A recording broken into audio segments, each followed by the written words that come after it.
Yes, people, how's it going? Welcome back to Lily White Lane. Hope you're all doing good. Hope that you're all keeping safe and well.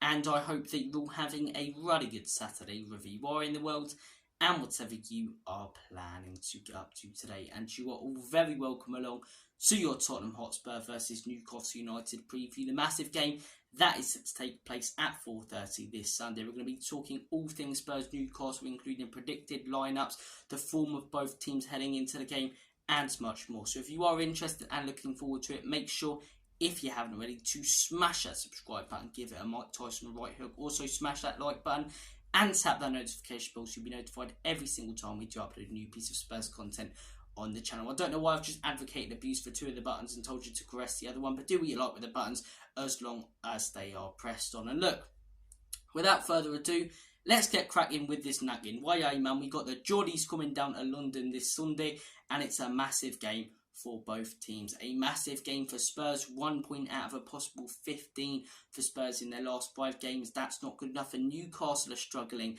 with their injuries, just like Tottenham Hotspur. 3-0 loss on Thursday away against Everton. Both teams need a win. Both teams are struggling with injuries, and both teams are in very similar positions right now. It's a huge game, as I say, and something's got to give. 3 losses in a row at home for us. Newcastle's away form has been horrendous. One of those records is going to end, and hopefully it's the one that's better for us, and that's that our home form improves. Because the last 3 home games, in my opinion, we've played well.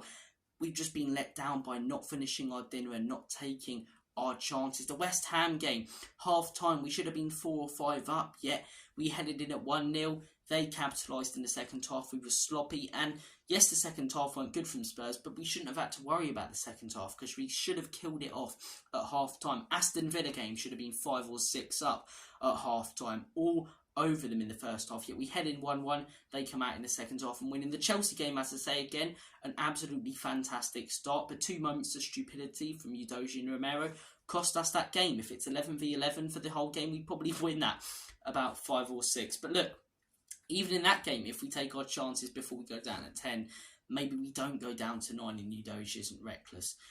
All those games, as I say, could have been different if we took our chances. I don't want this one to be the same. I'm almost scared of us going 1-0 up. I'd actually prefer us to probably go 1-0 down and come back, because I've seen us do that a few times this season. And obviously patterns get in the head of players. Players will tell you that they don't, but obviously Spurs players are going to be thinking, if they go 1-0 up this game, of the amount of games that we've gone 1-0 up in recently and came away with nothing in. So, look, if we do take the lead, we need to capitalise on our chances and we need to kill this game off. We're missing some big players heading into this game.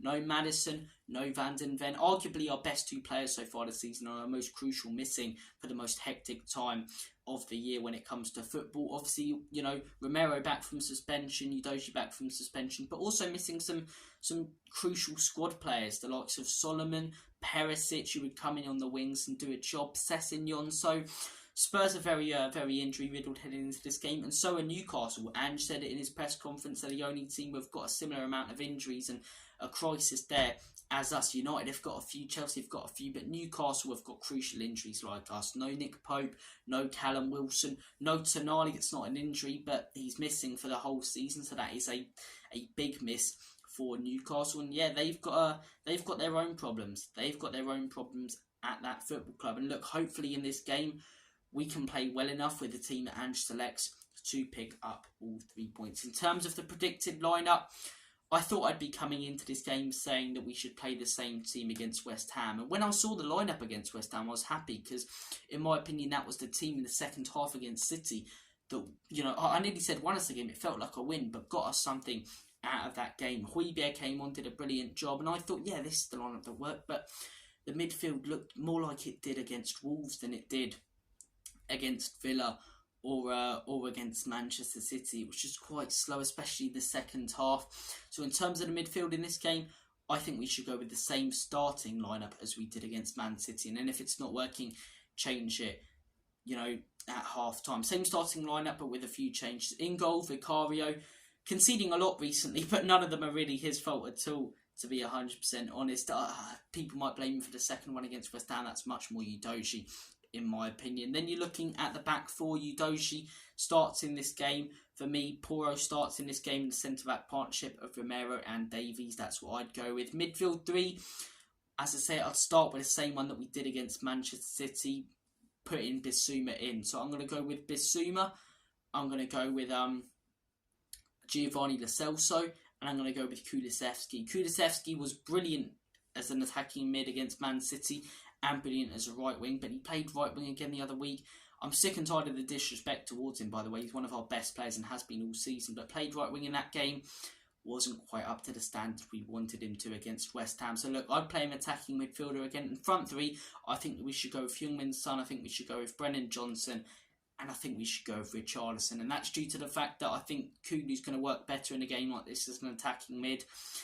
And Hill, he hasn't really done enough for me. I don't rate Richarlison at all, but I still think he'll offer a little bit more than Bryan Hill. So that would be the lineup that I predict, and to be 100% honest, the lineup that I would go with and the one I think Andrew will go with. But this is a massive game for Tottenham Hotspur. Something's got to give for either side. Both sides have big injuries, but we just need to win this, man. We don't need to concern ourselves about Newcastle or their problems.